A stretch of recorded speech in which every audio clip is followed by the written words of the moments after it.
الله الرحمن الرحيم. أنا النهاردة جاي أكلمكم عن المافيا الإيطالية. يمكن حاليا أفضل فريق بيقدم كرة جماعية وكمان فردية من حيث المهارات والأهداف وسرعة الأداء، المهارات اللي دايما بين اللعيبة والأداء الجماعي الجيد جدا واللي بيقدمها نادي نابولي الإيطالي. نادي نابولي الإيطالي واللي مقدم أداء عالي جدا في الدوري الإيطالي وكمان في دوري الأبطال، لأنه احتل مجموعته وصعد أول المجموعة.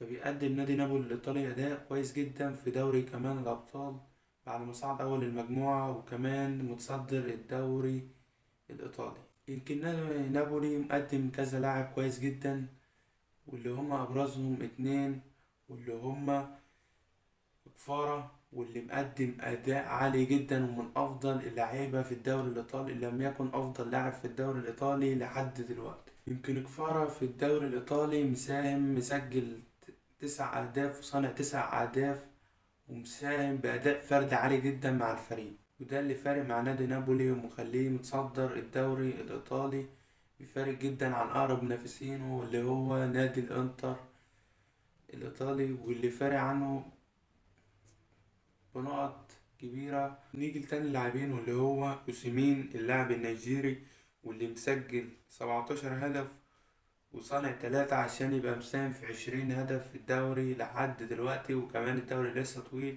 فممكن إنه يزود من عدد الأهداف. صراحة اللاعب النيجيري مقدم أداء كويس جدا من حيث تسجيل الأهداف، وإنه مساهم في الشق الهجومي بشكل كبير جدا مع نادي نابولي، وده اللي مخليه فارق عن أقرب منافسيه في الدوري. يمكن أسامين كمان من هدافين دوري الأبطال، واللي بيساهم معاهم برضه بفرق كبير ومخليهم صاعدين أول المجموعة. وكمان الفريق مش بس بيعتمد على الاتنين دول، ده كمان في لعيبة في خط الوسط كويسة جدا، وغير المدافع الكوري، وده برضه فارق مع الفريق جدا. ده غير كمان المدرب العبقري الإيطالي سباليتي، واللي ده مخلي الفريق بيلعب بشكل جماعي وشكل هجومي ودفاعي هايل جدا. المدرب الإيطالي طبعا مشهور بعد ما كان عامل أداء جيد جدا في نادي روما، وخصوصا إنه كان فارق جدا في أداء روما في الدوري الإيطالي، واللي عمل معاهم شغل هايل جدا، خصوصا إن هو معروف عند المصريين لأن هو اللي خلى محمد صلاح ظاهر بالأداء ده بعد تطور كمان، ولما راح ليورجن كلوب واللي فرق معاه في مستواه. يمكن كلنا فاكرين الفترة اللي هو كان فيها مع نادي روما والنجاحات اللي كان مقدمها من حيث الفريق ودوري الأبطال.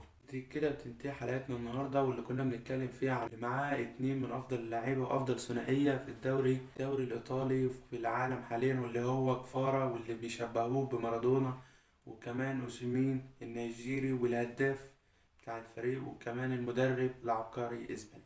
النهاية متنساش اللايك ومتابعة القناة.